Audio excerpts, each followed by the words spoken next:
2025 SLST নিয়ে Kolkata high court থেকে গুরুত্বপূর্ণ আপডেট। আগামীকাল দুটো কেসের শুনানি আছে কলকাতা হাইকোর্টে। একটা হচ্ছে এক্সপিরিয়েন্স 10 মার্কস বাদ দিতে হবে, আর একটা হচ্ছে এক্সপায়ারি প্যানেল যাদের নাম আছে 2016 আর কি, যাদের নাম আছে এক্সপায়ারি প্যানেলে তাদেরকে বাদ দিতে হবে।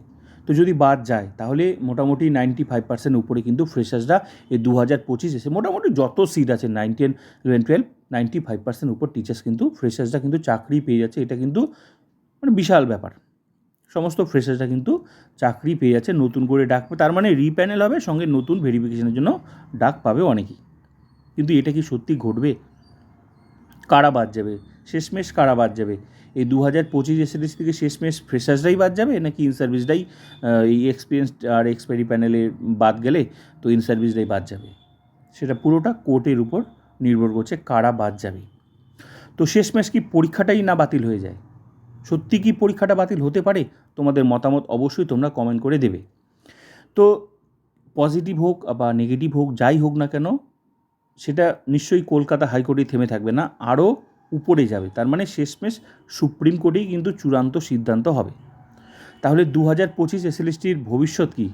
31শে আগস্টের মধ্যে কি আর জয়েনিং তো হবে কি, নাকি আরও অনেক দেরি হবে? সেটা কিন্তু সময় কথা বলবে। এদিকের প্রসেস কিন্তু শুরু হয়ে গেছে, সমস্ত প্রসেস, কাউন্সেলিং সামনেই, 14ই আগস্ট থেকে শুরু, 9, 10 ভেরিফিকেশন চলছে, মধ্যশিক্ষা পর্ষদ ভেরিফিকেশন ডেট দিয়ে দিয়েছে। তো এই মুহূর্তে কি হতে পারে দেখা যাক, আগামীকাল কি হবে। তো তোমাদের মতামত তোমরা দাও। আর যদি বাদ যায় তাহলে এটা সোনায় সোহাগা ফ্রেশার্সদের জন্য। মানে ফ্রেশার্সরা কলকাতা হাইকোর্টে প্রমাণ করতে যখন পারবে যে যেভাবে সমস্ত জায়গায় সবাই বলছে যে ফ্রেশার্সদের বঞ্চিত করা হয়েছে, 10 বছর পর পরীক্ষা, ফ্রেশার্সদের বঞ্চিত করা হয়েছে, কেউ 60 কেউ 70 পেয়ে ডাক পাচ্ছে না, এটা উচিত না, 10 মার্কস বাদ দিতে হবে। তো যদি বাদ যায় তাহলে তো ফ্রেশার্সরা ডাক পেয়েছে, তারপরটা কী হবে? নেক্সট স্টেপ কী হবে? 2016 আনটেন্টে এই পরীক্ষাটা মূলত তোমাদের জানা উচিত যে এই পরীক্ষাটা কাদের জন্য। 2025 এসএলএসটিটা কাদের জন্য? যদি 25 এসএলএসটিটা 2016দের জন্য না হয় তাহলে 2016 চাকরিগুলো ক্যান্সেল করে তাদের পরীক্ষাটা কোথায় গেল? যদি অনেকেই বলে 2025 এসএলএসটিটা ইন সার্ভিসদের জন্য নয়, আনটেন্টেডদের জন্য নয়, এটা নয়, এটা ফ্রেশার্সদের জন্য পরীক্ষা। তাই ফ্রেশার্সদের এখানে সবাইকে সমান সুযোগ দিতে হবে, তাই 10 মার্ক দেওয়া যাবে না। যদি এটা ফ্রেশার্সদেরই পরীক্ষা হয় তাহলে 2016 আনটেন্টেড টিচার্স যারা চাকরি করতো, রানিং এখনও করছে স্কুলে, তাদের পরীক্ষাটা কোথায় গেল? নিশ্চয়ই তাদের পরীক্ষার তার মানে আবার ব্যবস্থা করতে হবে, যেভাবে 2016 আনটেন্টেড টিচার্স অনেকেই চাকরি পায়নি, মানে 2025 পাস করে, তারা কিন্তু এই দাবিটাই নিয়েই কিন্তু কলকাতা হাইকোর্টে কেসও করেছে, সুপ্রিম কোর্টেও কিন্তু কেস করেছে, তারাও কিন্তু এই মুহূর্তে লড়াইও করছে। আগামীকাল তাদেরও লড়াই আছে কলকাতায়, যে এই পরীক্ষাটা আমাদের ওই পরীক্ষাটা নয়।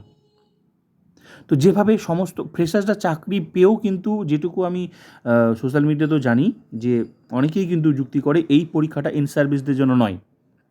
কথা কিন্তু মিলে যাচ্ছে যে 2025 কিন্তু ইন সার্ভিসদের জন্য নয়।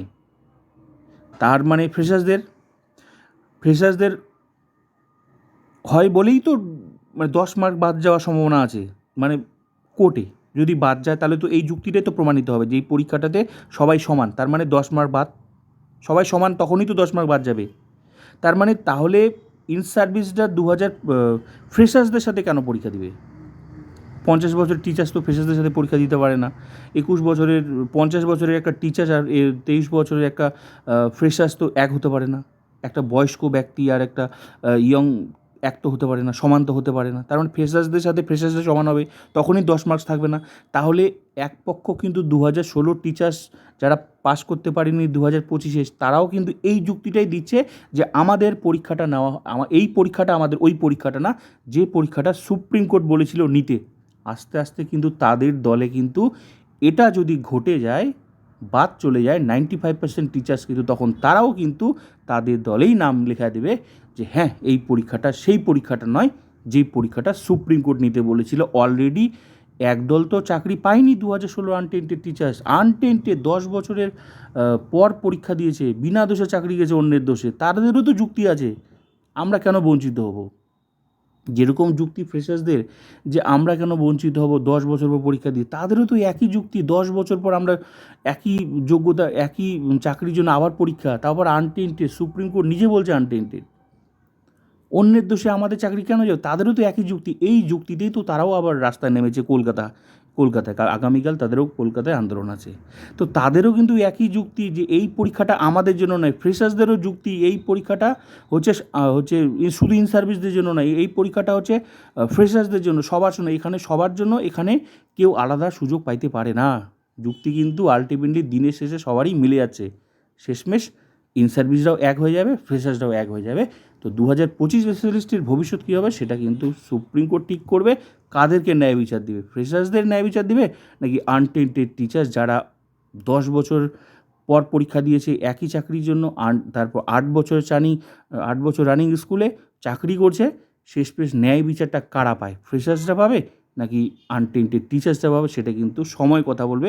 তার মানে বোঝাই যাচ্ছে 2016 টিচার্স যারা আছে, যেমন ফ্রেশার্সরা সব এক হয়েছে, যেমন এই যে 10 মার্ক বাদ দিতে হবে, এটা তো সমস্ত ফ্রেশার্সরা চায় 10 মার্ক বাদ দিতে হবে, এক স্বাভাবিক, সত্যি তো 10 মার্ক বাদ দিতে হবে, কারণ সবাই সমান। ঠিক আছে, সবাই সমান। তো এবার ইন সার্ভিসও তো একই যুক্তি, অন্যের দোষে আমার চাকরি কেন যাবে, 10 বছর পর আমি কেন পরীক্ষা দেবো আবার।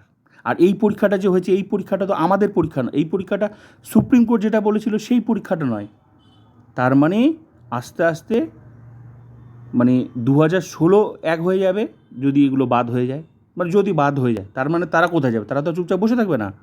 তো অলরেডি যারা কেস ফাইল করে আছে যে 2025কে ক্যান্সেল করতে হবে বা অন্য পরীক্ষার ব্যবস্থা করতে হবে বা পরীক্ষা দিব না, আমাদের চাকরি ফিরিয়ে আনতে হবে 2016, তো নিশ্চয়ই তারাও একজোট হয়ে যাবে, যেভাবে ফ্রেশার্সরা একজোট হয়ে গেছে যে এখানে 10 মার্কস দেওয়া যাবে না, সবাই সমান। পুরোটা কিন্তু ওই সুপ্রিম কোর্টের উপরই নির্ভর করছে। তুমি কার পক্ষ নেবে, তোমরা ফ্রেশার্সদের পক্ষ নেবে না ইন সার্ভিস? ফ্রেশার্সদের যুক্তিটাও তোমরা ফেলার নয়, 10 বছর পর পরীক্ষা। ইন সার্ভিসদের যুক্তিটাও তো ফেলার নয় যে 10 বছর পর একই চাকরির জন্য পরীক্ষা, তারপর হচ্ছে তোমার কি বলে 8 বছরের রানিং চাকরি, আনটেন্টেড, অন্যের দোষে কেন চাকরি হারাবে। আবার ফ্রেশার্সদের তুমি যদি ভাবো যে যেভাবে যুক্তি প্রতিষ্ঠা যে এই পরীক্ষাটা ফ্রেশার্সদের, এই পরীক্ষাটা তো আলাদা করে ইন সার্ভিসদের নয়, এই পরীক্ষাটা আমাদের, সবাই সমান, এখানে কেউ আলাদা সুযোগ পাবে না, তাহলে কারা ন্যায় পাবে? শেষমেশ পুরোটা সুপ্রিম কোর্টে যাবে এবং 2025 এসএলএসটির ভবিষ্যৎ কী হবে সেটা সময় কথা বলবে। তোমাদের মতামত, আমি যেটুকু বুঝি, আমি যেটুকু জানলাম, যেটুকু আমার মনে হলো সেটাই স্বাভাবিক। এটা তো নর্মাল বিষয়, যারা বাদ চলে যাবে তারা কোথায় যাবে? নিশ্চয়ই 2016 আনটেন্টেড টিচার যারা অলরেডি ফেল বলতে পাস করতে পারেনি, তারা তো এই মুহূর্তে চাচ্ছে যে এই পরীক্ষাটা সেই পরীক্ষাটা নয় যে পরীক্ষাটা সুপ্রিম কোর্ট বলেছিল, তো তাদের দলটা তো ভারী হবেই। শেষমেশ কী হয় সেটা সময় কথা বলবে, দেখা যাক কী হয়। তোমাদের মতামত তোমরা দিতে পারো।